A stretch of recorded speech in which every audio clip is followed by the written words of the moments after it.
दर्शकहरू नमस्कार। कार्यक्रम न्यायमा पहुँचको यो श्रृङ्खलामा म प्रदीप बस्नेत। आजको यो श्रृङ्खलामा हामी महिलाको प्रजनन अधिकार अर्थात् महिलाको प्रजनन अधिकारको अवस्था कस्तो छ, प्रजनन अधिकारमा पनि स्वस्थ रहने प्रजनन अधिकारको अवस्थाको बारेमा कुराकानी गर्नेछौँ। यसका लागि हामीसँग महिला अधिकार कर्मी पूर्णा श्रेष्ठ स्टुडियोमा हुनुहुन्छ। स्वागत छ यहाँलाई। नमस्कार, धन्यवाद हजुर। अब यो दुईटा शब्दावली यहाँनिर अलिकति प्रयोग र हामी अघि पनि छलफल गर्दै थियौँ। एउटा प्रजनन स्वास्थ्य अधिकारको कुरा आयो महिलाको। यो भने के हो? प्रजनन स्वास्थ्य र प्रजनन स्वास्थ्यको अधिकार चाहिँ कसरी प्रयोग हुन्छ र यसलाई कसरी व्याख्या गर्नुहुन्छ तपाईँ?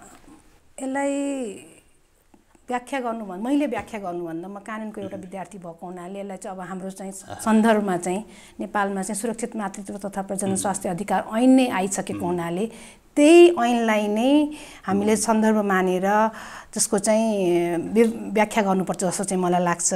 र हामीले यो ऐनको कुरा गर्दाखेरि यसलाई कसरी गरेको छ त प्रजनन स्वास्थ्यलाई र सँगसँगै चाहिँ प्रजनन स्वास्थ्य अधिकारलाई कसरी गरेको छ भने खास गरी प्रजनन स्वास्थ्यको कुरा गर्दा चाहिँ महिलाको जुन जीवन चक्रमा चाहिँ एउटा प्रजनन स्वास्थ्य सम्बन्धी एउटा पद्धति, एउटा प्रक्रिया, एउटा प्रणाली छ, त्यो सम्बन्धी विषयवस्तुमा चाहिँ रहेर त्यो महिलाको शारीरिक, मानसिक र सामाजिक स्वास्थ्यको अवस्थालाई चाहिँ प्रजनन स्वास्थ्य भनेर चाहिँ बुझिन्छ हैन। त्यो चाहिँ स्वास्थ्य भयो।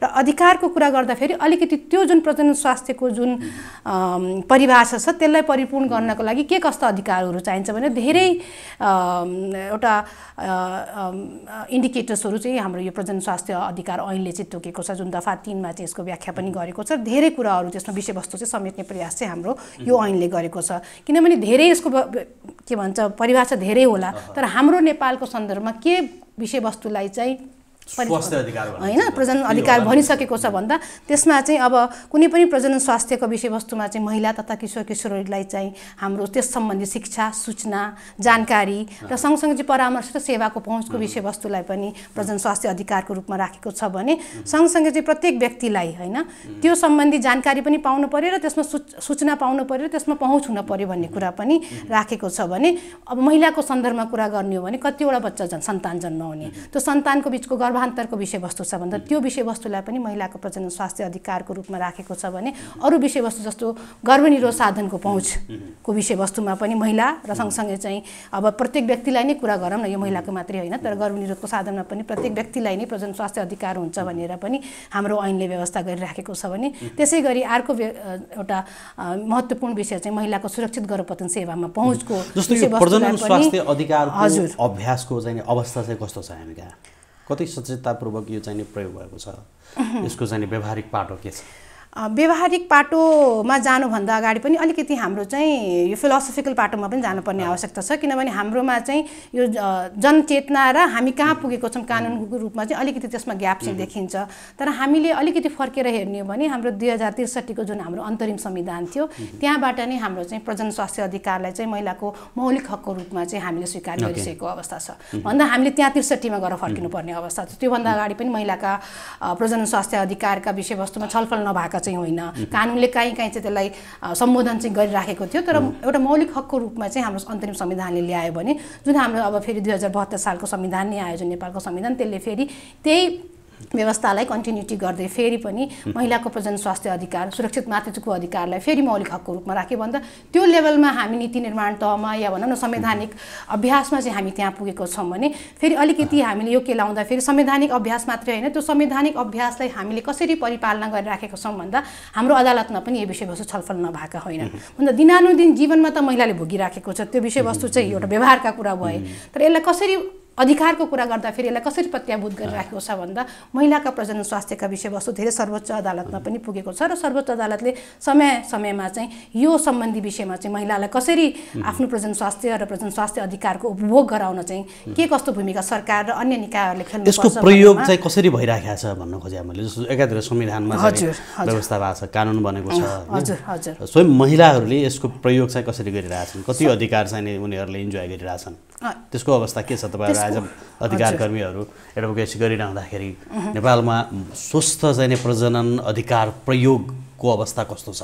नेपालमा प्रजन स्वास्थ्य अधिकारको प्रयोगको अवस्था कुरा गर्दाखेरि एकदम हामी अब भयावह स्थितिभन्दा अलिकति बाहिर चाहिँ आएको छौँ, किनभने अहिले हामी धेरै पहुँचका कुराहरू गरिराखेको छौँ। तर फेरि हामीले नेपाल भनेको काठमाडौँ मात्रै सहरी व्यवस्था मात्रै हामीले हेरेर हुँदैन, धेरै हाम्रो होइन ग्रामीण भेग पनि छौँ भने हामी चाहिँ जियोग्राफिकली पनि भौगोलिक रूपमा पनि हाम्रो आफ्ना अप्ठ्यारा अवरोधहरू छन् जुन हामी सबै नेपालीलाई ज्ञात भएकै विषयवस्तुभन्दा पहुँचको कुरा गर्दा अलिकति हामीले डेटामा नै फोकस गर्नुपर्ने हुन्छ, किन पहुँचलाई चाहिँ हामीले फोकस गर्दा अहिले पनि मैले जुन अहिले धेरै अलिक सबै अधिकार त मैले भन्न पाइनँ, तर जुन पनि अधिकारको कुरा गरेँ मैले गर्भनिरोध साधनको पहुँचको कुरा गरौँ या सुरक्षित गर्भपतन सेवाको पहुँचको कुरा गर्ने या महिलाले नै आत्मनिर्णयको अनुसार आफ्नो गर्भको होइन कति समयमा गर्भान्तर गर्ने या सन्तान जन्माउने भन्ने कुराहरू चाहिँ यो कुरा व्यवहारमा भएको छ कि छैन भन्ने कुरामा हामी चाहिँ सम्पूर्ण रूपमा चाहिँ अझै पनि जुन हाम्रो लक्ष्य छ, जुन हामीले भनौँ जब अब हामीले कुरा गर्नेमा 48% महिला मात्रै अहिले सुरक्षित गर्भपतन सेवाको बारेमा जानकार छन् होइन। अहिले पनि हामीसँग चाहिँ गर्भनिरोध साधनको परिपूर्त माग एकदमै बढी छ होइन, खास गरी फेरि किशोर अवस्थाका बालबालिकामा त्यो बढी छ भन्दाखेरि अहिले पनि ग्याप्सहरू चाहिँ हाम्रो डेटाले देखाइराखेको छ र यो व्यवहारमा सुनिश्चित हुन चाहिँ अहिले पनि सकेको चाहिँ छैन, अवस्था चाहिँ छैन। हाम्रो मेटर्नल मोर्टालिटी नै एकदमै अहिले पनि मातृ मृत्यु दर नै हाम्रो अझै पनि उच्च छ। हामीले धेरै प्रगति चाहिँ गरिसकेको छौँ, केही पनि नगरेको चाहिँ होइन, तर गर्दा गर्दै पनि जुन हाम्रो लक्ष्य छ र हामीले गर्नुपर्ने धेरै छ। आजको दिनमा पनि महिलाहरू सन्तान जन्माउन नसकेर अहिले पनि मृत्यु भइराखेको खबर हामी दिनानुदिन सुनिराखेको छौँ भन्दा अब सुविधा पाएका पनि छन्, तर नपाउँदा पनि मृत्यु त हाम्रो एउटा मृत्यु भनेको नि एउटा महिलाको त ज्यान जोखिम जस्तो ऐन कानुन मार्फत गरिएको व्यवस्था महिलाले कति चाहिँ त्यो बारेमा जानकारी प्राप्त गरे अथवा अभ्यासमा कति प्रयोग भएको छ भन्दाखेरि तपाईँले उल्लेख गरेका केही त्यस्ता घटनाहरूले पनि अहिले पनि सार्वजनिक भइरहेका छ। यो प्रजनन जुन सेवा छ नि, स्वास्थ्य सेवा छ नि, यो कसरी चाहिँ लिइराखेका छन् अथवा कस्तो छ अवस्था, कसले दिइराखेका छ, यो बारेमा कति आम सचेतता पाइएको छ? होइन, आम सचेतताको कुरा गर्दा कसले दिइराखेको छ प्रश्नमा त डेफिनेटली हाम्रो स्वास्थ्य मन्त्रालय र स्वास्थ्य तथा जनसङ्ख्या मन्त्रालय नै हाम्रो फोकल मिनिस्ट्री हो र अहिलेको सन्दर्भमा चाहिँ जुन हाम्रो यो प्रणालीगत चेन्ज भएको छ, जुन फेडरल स्ट्रक्चरमा आइसकेपछि चाहिँ अब धेरै अब सङ्घीय सरकारलाई मात्रै होइन, अब प्रादेशिक सरकार र सँगसँगै चाहिँ अब हाम्रो क्षेत्रीय सरकारलाई पनि भनौँ न के भन्छ लोकल गभर्मेन्टलाई, स्थानीय सरकारलाई पनि यसको चाहिँ जिम्मेवारी चाहिँ पुगेको छ।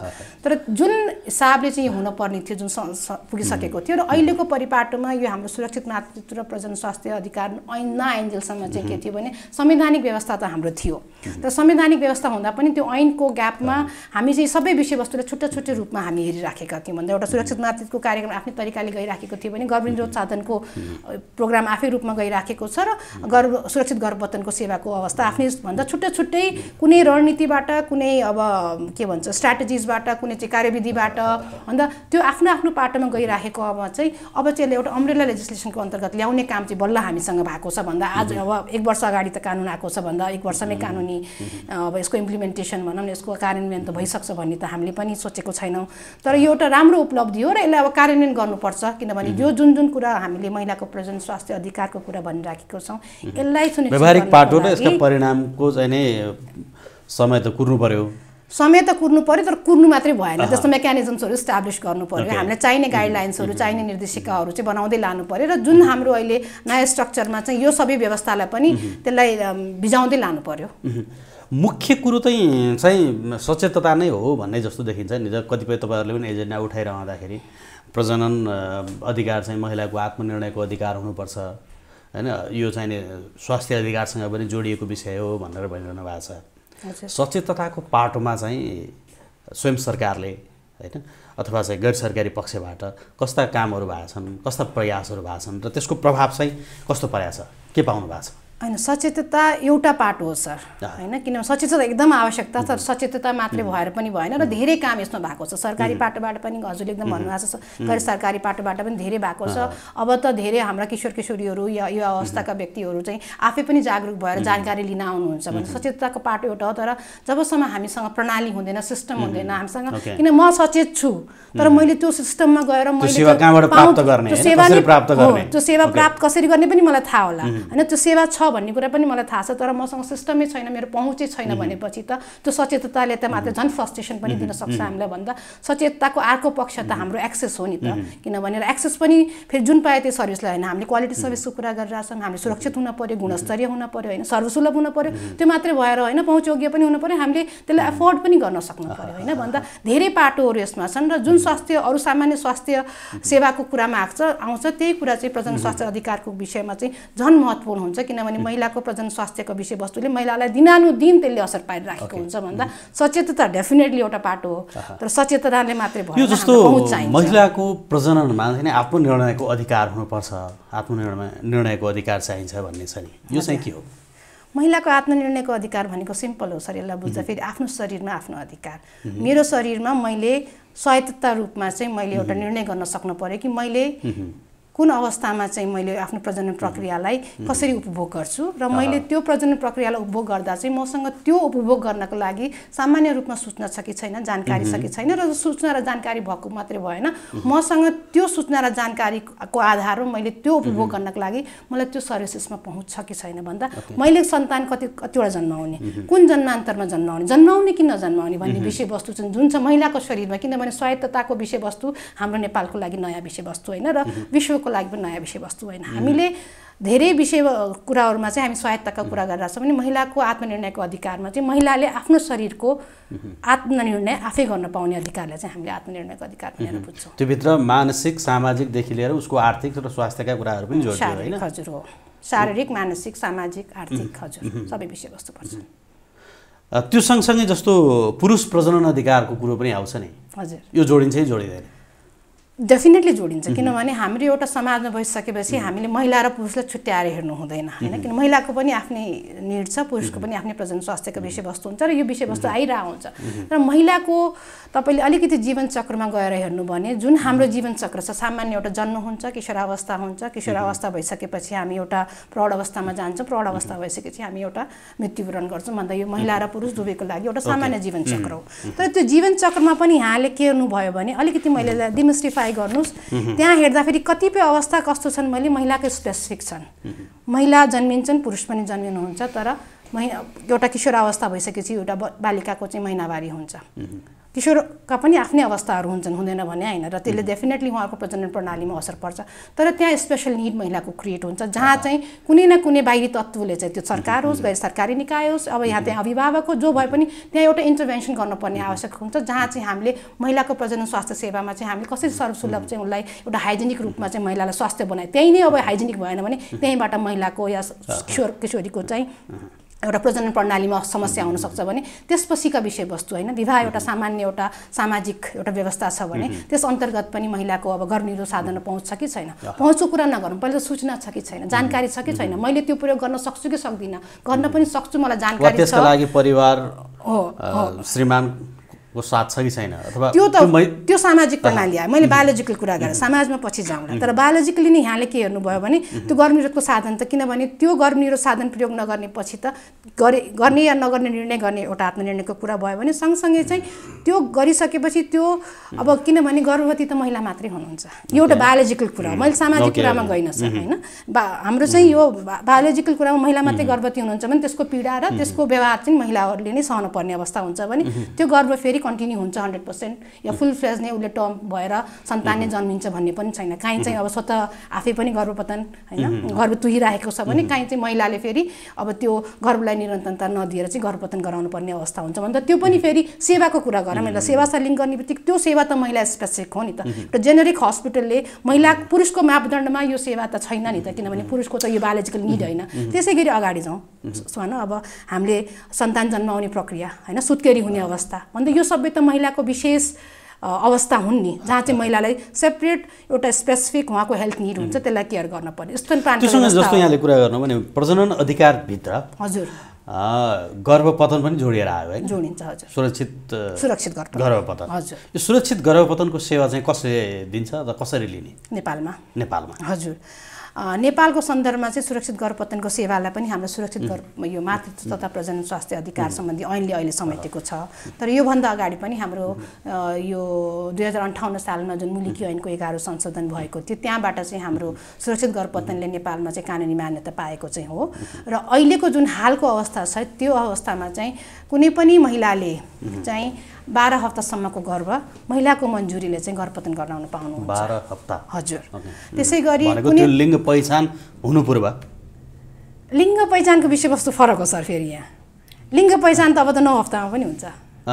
त्यो लिङ्ग पहिचान र गर्भपतन जस्तो 12 हप्ताको चाहिँ त्यो मापदण्ड चाहिँ के हो त्यसलाई अलिकति व्याख्या गर्नुहोस् न। 12 हप्ताको मापदण्ड मैले बुझेको अनुसारले, किनभने म पनि मेडिकल स्टुडेन्ट होइन तर एज अ लिगल स्टुडेन्ट, तर मैले के बुझ्छु भने गर्भपतनको विषयवस्तु एउटा कानुनी व्यवस्था विषयवस्तु मात्रै होइन। यो चाहिँ जति पनि विषय हामी कुरा गरिराखेको छ यो महिलाको स्वास्थ्यसँग सम्बन्धित छ र यो 12 हप्तासम्म चाहिँ यसलाई चाहिँ सामान्य रूपमा चाहिँ एकदम सहज रूपमा सुरक्षित गर्न सकिन्छ भन्ने हिसाबले यसलाई सहज रूपमा चाहिँ गरिएको हो मैले बुझेको है टेक्निकली। किन मेडिकल प्रोफेसनल्सको पनि आफ्नै व्याख्याहरू हुन्छ। यसलाई अहिले टेक्निकल टर्ममा चाहिँ फर्स्ट ट्राइमेस्टर भनेर बुझिन्छ। जुन फर्स्ट ट्राइमेस्टरको अबर्सन चाहिँ मोर सिम्पलर भयो, महिलालाई यसले लेस जोखिम भयो र यस सँगसँगै चाहिँ प्रोभाइडर्सहरूलाई पनि यसले सिम्पली प्रोभाइड गर्न सक्ने भएको भएर एउटा 12 हप्ताको चाहिँ अवस्था तोकिएको छ भने असामान्य अवस्थामा चाहिँ नेपालको जस्तो अब रेप र हाडनाता कर्नीबाट जन्मिएको छ या अब कोही भ्रूणमा नै कमी कमजोरी रहेको अवस्था छ, अवस्था गर्भपतन नगराएमा महिलाको ज्यानमा खतरा हुन सक्छ या कुनै रोग चाहिँ यो प्रतिरोधात्मक रोगहरू परेको जस्तो एचआइभीहरू या अन्य त्यस्ता रोगहरू छन् जसले चाहिँ महिलाको इम्युन सिस्टमलाई असर पारिराखेको छ। त्यो अवस्थामा चाहिँ 28 हप्तासम्म चाहिँ हाम्रो सुरक्षित गर्भपतन गराउन पाइन्छ भनेर चाहिँ हाम्रो यो प्रजनन स्वास्थ्य अधिकार ऐनले चाहिँ बोलिराखेको अवस्था छ भन्दा त्यो अहिले। तर त्यो पनि अवस्थाहरू कस्तो छ भने हामीले तोकिएको समयमा, तोकिएको अवधिमा, तोकिएको स्थानबाट र तोकिएको प्रविधिले तोकिएको स्वास्थ्यकर्मीसँग चाहिँ हामीले त्यो सुरक्षित गर्भपतन सेवा चाहिँ लिनुपर्ने अवस्था चाहिँ हाम्रो कानुनले तोकेको छ। जस्तो लिङ्ग पहिचान पछाडिको गर्भपतनलाई चाहिँ के भयो? यसलाई त कानुनले स्वीकार गरेको छैन। होइन, हाम्रो नेपाली कानुनले चाहिँ यसलाई चाहिँ लिङ्ग पहिचान गरेर गर्भपतन गराउनेलाई कानुनी मान्यता दिएको छैन। उनीहरूलाई कस्तो कारबाही हुन्छ? उनीहरूलाई भन्दा पनि यस्तो दुईटा पाटो छ सर। किनभने एउटा चाहिँ महिला नै अगाडि आइराखेको अवस्था हुन्छ, किनभने महिलाले नै गर्भधारण गर्नेपछि महिलाले त्यो लिङ्ग पहिचान गरेर गर्भपतन गराइराखेको छ भने महिलाको पछाडिको फोर्स के हो त? त्यसलाई पनि एउटा कानुनले एउटा के भन्छ त्यसलाई गर्नु हुँदैन त भनिरहेको अवस्था छ। तर यसमा हामीले हेर्नुपर्ने विषयवस्तु चाहिँ छ भने महिलाले किन गराइराख्नु भएको छ र कानुनले यो मात्रै गराउनु हुँदैन मात्रै होइन, गराउनु हुँदैनमा चाहिँ उसलाई फोर्स गर्नु पनि हुँदैन। लिङ्ग पहिचान गरेर सामाजिक र अन्य व्यावहारिक पाटोलाई पनि अब हो आधार मानिन्छ। सामाजिक र त्यसलाई फोर्सफुल गर्भपतन नै भन्न पनि सकिन्छ। किनभने महिलालाई चाहिँ कहीँबाट फोर्स आइराखेको छ त्यो लिङ्ग पहिचान गर्नको लागि भनेपछि त्यसलाई लिङ्ग पहिचान गर्नु र लिङ्ग पहिचान गरेर गर्भपतन गराउनमा चाहिँ त्यसपछि सामाजिक प्रक्रियालाई पनि हामीले हेर्नुपर्ने अवस्था चाहिँ छ। त्यो जस्तो स्वैच्छिक अथवा महिलाले चाहेको अवस्थामा भनेको अगाडिको केसमा चाहिँ लागू भयो, लिङ्ग पहिचान पछाडि चाहिँ उसले आफूले स्वैच्छिक गर्न पाएन। अब त्यसलाई प्रमाणित गर्नु पर्यो। त्यसलाई कसरी प्रमाणित गर्नुहुन्छ होइन, किनभने त्यसपछि त्यसको पछाडिको फोर्सहरू के छ भन्ने कुरा डेफिनेटली कानुनमा त पाएन, तर त्यसलाई कसरी प्रमाणित गरिन्छ भन्नेमा पनि भर पर्ने हुन्छ। यो सबै पछाडि के हो भन्दा हामीले प्रजनन अधिकार बारेमा महिलालाई जानकारी गराएनौँ अथवा हाम्रा चाहिँ यहाँले जुन अघि कुरा गर्नुभयो सिस्टमको कुरा गर्नुभयो अनि सेवा प्रदायक संस्थाहरूको कुरा गर्नुभयो, एकातिर प्रजनन अधिकार, अर्को त्यसमा पनि स्वस्थ प्रजनन अधिकारको चाहिँ नि हामीले आम रूपमा चाहिँ यसलाई चाहिँ बहसको विषय बनाएनौँ, जसले गर्दाखेरि एबोर्सनका कुराहरू आए। यसलाई चाहिँ कसरी व्यवस्थित गर्नुपर्छ? अब तपाईँले अघि भन्नुभयो जस्तो कानुनमा संविधानमा मौलिक हकमा राखिदिएर त नहुने रहेछ नि त होइन। मौलिक हकमा त हामी स्वास्थ्य शिक्षा जस्ता तमाम कुराहरू पनि राखेका छौँ। तर अहिले पनि हामी चाहिँ एबोर्सनको चरणमा पुग्नु भनेको हामीले प्रजनन अधिकारको प्रयोग उचित रूपमा प्रयोग नगरेकै कारणले हो। त्यो मात्रै होइन, किनभने उचित रूपमा प्रयोग नगर्दा पनि कस्तो हुन्छ नि सामाजिक कुरा यहाँले ल्याउन खोज्नु। समाजमा हाम्रा धेरै कुरा अब संविधानमा पनि छन्, त्यो एउटा कुरा हो, त्यो एउटा पोलिटिकल कमिटमेन्ट छ, त्यो राम्रो छ। तर त्यो सँगसँगै त्यसलाई परिपालना गर्दाखेरि हामीले प्रजनन स्वास्थ्य अधिकारलाई एउटा आइसोलेसनमा चाहिँ हेर्न चाहिँ मिल्दैन। जुन अघि हामीले कुरा गरिरहेछौँ प्रजनन स्वास्थ्यको विषय गर्दा सामाजिक कुरा गरिरहेछौँ, आर्थिक कुरा गरिरहेछौँ, व्यावहारिक कुरा गरिरहेछौँ भन्दा हामीले यसलाई पहिला कुरा त प्रजनन स्वास्थ्य भनेको सुरक्षित गर्भपतन मात्रै होइन, प्रजनन स्वास्थ्यमा धेरै विषयवस्तु छ जुन अहिले हामीले छलफल पनि अझै पनि गर्न बाँकी नै छ होइन। अन्त त्यो सँगसँगै चाहिँ यसमा चाहिँ भने एउटा पाटोमा चाहिँ कहाँ हुन्छ भने प्रजनन प्रक्रियालाई सबै राम्रोसँग तपाईँले युज गर्नुभयो पनि त्यहाँ फेलियरका चान्सेस हुन्छ। फर इक्जाम्पल अब तपाईँ गर्भनिरोध साधन तपाईँले अब एउटा सामान्य एउटा भनौँ न व्यावहारिक रूपमा दाम्पत्य जीवनमा श्रीमान श्रीमतीको सल्लाहले नै तपाईँले एउटा गर्भनिरोधको साधन नै प्रयोग गरी पनि राख्नु भएको छ भने तपाईँको फेलियर हुँदैन भन्ने कुरा त साइन्टिफिकली इट इज पोसिबल होइन, त्यो फेलियर हुनसक्छ होइन। अब मैले सामान्य कुरा गरेँ, असन्दर्भिक असामान्य स्थिति त कति छन्, कति छ जहाँ महिला विरुद्ध हिंसा भइराखेको छ, जबरजस्ती करनी भइराखेको अवस्था छ होइन, आफ्नै परिवारमा हाडनाता करणीहरू भइराखेको छ, गर्भ रहिराखेको छ भन्दा त्यो अवस्थामा चाहिँ त्यो महिलाले चाहिँ आफ्नो होइन जुन एउटा भाइलेसन पहिल्यै भइसकेको अवस्था छ, त्यो महिलाको अधिकार पहिल्यै हनन भइसकेको छ अरू परिस्थितिले गर्दा भन्दा फेरि यो सुविधाबाट पनि उहाँलाई वञ्चित गरेर यो सेवाबाट नि उहाँलाई वञ्चित गरेर फेरि कति भाइलेसन गर्ने भन्दा त्यो चक्र कहिलेसम्म रहने भन्ने कुरा चाहिँ हामीले सोच्नुपर्ने हुन्छ। अब अर्को जस्तो प्रसङ्ग यो प्रजननमा जाने रुग्णताको कुरा आउँछ नि, आउँछ हजुर। यो चाहिँ के हो, यो भने के हो? रुग्णता भनेको चाहिँ अब मोर्टालिटी भनौँ न, यो मृत्यु दर भनेको त मृत्यु भइ नै हाल्यो होइन, त्यो पनि मातृ मृत्यु दर कस्तो हुन्छ भने मातृत्व गर्ने समयमा अब सुत्केरी हुनु अघि वा पछिको क्रममा चाहिँ महिलाको मृत्यु हुन्छ भने त्यो चाहिँ मोर्टालिटी भइसक्यो, त्यो मृत्यु दरमै आयो। तर रुग्णता भनेको कस्तो भने फेरि त्यो मातृत्वसँग मात्रै लिङ्क हुँदैन, त्यो रुग्णता भनेको कुनै पनि प्रजनन प्रक्रिया प्रणालीमा चाहिँ समस्या आउँछ। जस्तो अघि मैले कुरा गर्दा महिनावारीमा नै एउटा बालिकाले स्वास्थ्य रूपमा चाहिँ हाइजेनिक सेवा पाउनु भएन भने त त्यहीँबाट उहाँको रुग्णता सुरु हुन्छ होइन। रुग्णता भनेको प्रजनन प्रक्रियामा कुनै रोग लाग्नुलाई त्यहाँ रुग्णता भनियो र त्यसले long term effect, for example अब के भन्छ सुरक्षित मातृत्व गराउने अवस्थामा चाहिँ त्यो सेफ डेलिभरी भएन भन्दा त्यसले गर्दा पनि महिलाको अब रुग्णता हुन्छ, पाठेघर खस्ने समस्या चाहिँ हामीले आम नेपाली सुनिराखेको छौँ। घर घरमा हाम्रो चाहिँ समस्या के छ भने अब होइन महिलाहरूको चाहिँ पाठेघर खसिराखेको छ, उपचारको लागि अब सरकारले सम्बोधन चाहिँ गरिराख्नु भएको छ, तर हुँदाहुँदै पनि एउटा सामान्य किन भएर त्यो रुग्णता हो होइन। अब अर्का रोगहरू पनि जस्तो अब क्यान्सरको पाठेघरको क्यान्सरका कुराहरू भयो होइन, अरू पनि अब प्रजनन प्रक्रियासँग लिङ्क कुनै पनि रोगहरूलाई चाहिँ हामीले चाहिँ रुग्णता भनेर चाहिँ बुझ्न मिल्छ र यसलाई डेफिनेटली पर्टिकुलर रूपमा डेफिनेसनै हेर्ने भने चाहिँ फेरि हाम्रो प्रजनन स्वास्थ्य अधिकार जुन ऐन छ त्यसले स्पष्ट रूपमा बाजुपन पनि अब प्रजनन रुग्णता हो होइन। त्यसै गरी अब अन्य कुनै पनि अवस्था जसले चाहिँ प्रजनन सेवामा चाहिँ प्रजनन प्रक्रियामा चाहिँ असर पार्छ त्यसलाई चाहिँ हामीले रुग्णता भनेर बुझ्न सक्छौँ। अब हामी अन्तमा छौँ, जस्तो अघि पनि हामीले एबर्सनको कुरा गऱ्यौँ, सेफ एबर्सनका कुराहरू गऱ्यौँ। जस्तो सेफ एबर्सन अथवा सुरक्षित गर्भपतन गर्दाखेरि महिला बाहेक अरूको चाहिँ मन्जुरी आवश्यक पर्छ कि पर्दैन? सामान्य अवस्थामा पर्दैन। अब त्यहाँ अब कुनै अब महिला भनेपछि यो सबै महिला पर्नुभयो, विवाहित तर अब कस्तो हुन्छ भने त्यसमा किशोर अब के भन्छ बिलो 18 वर्षभन्दा मुनिका जो बालबालिकाको डेफिनेसनमा आउँछ त्यो अवस्थामा या कुनै अवस्थामा जहाँ चाहिँ महिलाको अब के भन्छ त्यसलाई महिलाहरू होस ठेगानमा नभएको अवस्थामा चाहिँ चाहिन्छ, अदरवाइज चाहिँ महिलाको मन्जुरी मात्रै काफी हुन्छ, अरू लिन पाइँदैन। बरु अरूको अथोराइजेसन चाहिँ महिलाको लिन पाइँदैन, महिला बाहेक चाहिँ अरूले चाहिँ त्यसलाई अथोराइज गर्न मिल्दैन। असामान्य अवस्था भनेको त्यो उमेर हदको मात्रै हो कि अथवा अब होस ठेगान नभएको कुनै महिलालाई जस्तो पनि अवस्था हुन्छ स्वास्थ्य स्थितिले गर्दा चाहिँ उसको अब आफ्नो होस ठेगान हुन नसक्दैन, मानसिक रूपमा चाहिँ निर्णय दिन नसक्ने अवस्थामा जहाँ कन्सेन्ट भनेको रिटन कन्सेन्ट अघि तपाईँले भने जस्तो आत्मनिर्णयको अधिकार प्रयोग गर्न नसक्ने महिला नसक्ने त होइन, तर कस्तो हुन्छ भने त्यो अवस्थामा चाहिँ निर्णय गर्नुपर्ने हुन्छ, तर महिलाले चाहिँ त्यो अवस्थामा चाहिँ स्वास्थ्य स्थितिले गर्दा चाहिँ आफ्नो निर्णय गर्न नसक्ने अवस्थामा चाहिँ त्यो बेलामा चाहिँ हाम्रो चाहिँ त्यहाँ एउटा गार्जियनको चाहिँ एउटा परिकल्पना। गार्जियन भनेको अभिभावक जो कोही हुनसक्छ। गार्जियन भनेर भन्दा पनि यहाँ चाहिँ हाम्रो चाहिँ धेरै बृहत डेफिनेसन चाहिँ हाम्रो ऐनले गरेको छ। मैले ऐनलाई नै केलाउनलाई यहाँलाई मैले गरेँ किन ऐनले चाहिँ स्पष्ट रूपमा चाहिँ के भनिराखेको छ भने यसमा चाहिँ को हुनसक्छ त भन्ने कुरामा चाहिँ मैले यहाँलाई पढेरै सुनाउन खोजिरहेको थिएँ, एकै मिनट। यसमा चाहिँ स्पष्ट रूपमा चाहिँ के भनिरहेछ भने 18 वर्षभन्दा कम उमेरकी गर्भवती महिलाको हकमा निजको सर्वोत्तम हितलाई ध्यान राखी सुरक्षित गर्भपतन सेवा गर्नु पाइन्छ भनेर स्पष्ट रूपमा भनेको छ भने होस ठेगान नभएको तत्काल मन्जुरी दिन नसक्ने अवस्था भएको वा 18 वर्ष उमेर पुरा नगरेको गर्भवती महिलाको हकमा निजको संरक्षक वा मातवरले मन्जुरीनामा दिन सक्नुहुनेछ भनेर स्पष्ट रूपमा चाहिँ हाम्रो ऐनले नै बोलिरहेको अवस्था छ। र यो कसरी यसलाई डिफाइन गरेको छ भन्दा हामीसँग चाहिँ योभन्दा अगाडि ऐन आउनुभन्दा अगाडि चाहिँ सुरक्षित गर्भपतन सेवा प्रक्रिया थियो जसले चाहिँ को हुन सक्छ त भन्दा गार्जियन भनेको चाहिँ एउटा श्रीमानको लागि श्रीमतीको लागि श्रीमान मात्र नभएर अभिभावकको जो पनि हुन सक्ने। अब यसमा नि अब एउटा अन्तमा एउटा प्रश्न, जस्तो बल प्रयोग हुन सक्छ नि त हैन गर्भपतनका निम्ति? हजुर, बल प्रयोग मार्फत गर्भपतन गराइएको पाइएमा अथवा बलपूर्वक गर्भपतन गराउन राजी भएको अवस्थामा त्यो अवस्थामा चाहिँ कानुन कसरी आकर्षित हुन्छ?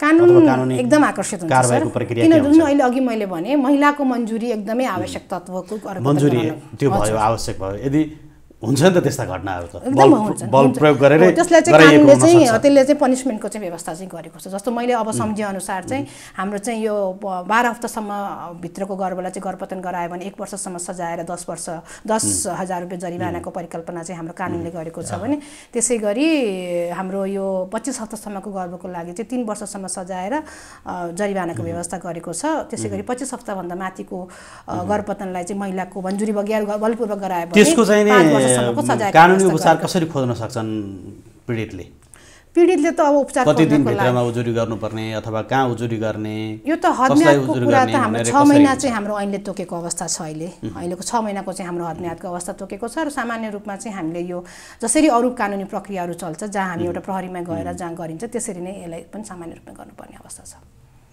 हस् धन्यवाद यहाँलाई समय र संवादका लागि। हजुर हस् यहाँलाई पनि धेरै धेरै धन्यवाद।